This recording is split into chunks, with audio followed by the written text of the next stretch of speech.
Malachie 3,6 déclare « Moi l'Éternel, je ne change pas. Ainsi, vous, postérité de Jacob, vous ne périrez pas. » De même, Jacques 1,17 nous dit « Tout don excellent et tout don parfait descendent d'en haut, du Père des Lumières, qui ne varie pas comme l'ombre des ombres. » Nombre 23,19 est clair. Dieu n'est pas un homme pour mentir, ni un fils d'homme pour revenir sur sa décision. Parle-t-il pour ne pas agir? Promet-il pour ne pas l'accomplir? Sur la base de ces versets, non. Dieu ne change pas. Dieu change-t-il d'avis?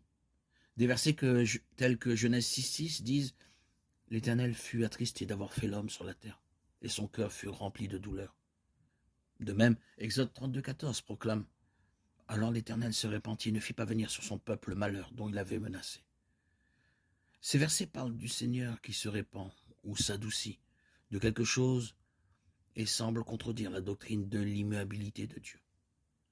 Par l'intermédiaire de son prophète, Dieu avait dit à Ninive qu'il détruirait la ville en 40 jours, Jonas 3,4. Cependant, Ninive s'est repentie de son péché. En réponse au repentir des Assyriens, Dieu a cédé. Il fut ému de compassion et ne fut pas venir sur eux la destruction dont il les avait menacés. Il y a ici deux considérations importantes concernant les passages qui disent que Dieu a changé d'avis. Premièrement, nous pouvons dire que des déclarations telles que l'Éternel fut attristé d'avoir fait l'homme sur la terre, Genèse 6,6, sont des exemples d'anthropopathisme ou anthropopathéia.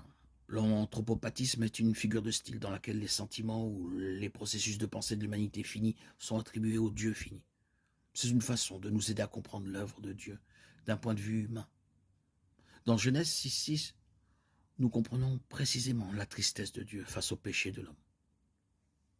Il est évident que Dieu n'a pas changé d'avis sur sa création.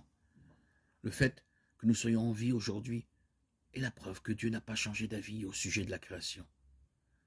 Ta maison et ton royaume subsisteront à jamais.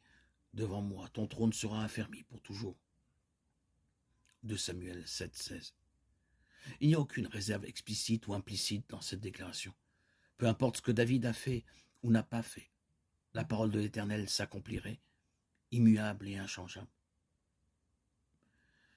Il est très sage. Il ne peut donc pas changer d'avis, dans le sens de se rendre compte d'une erreur, de revenir en arrière et d'essayer une nouvelle approche.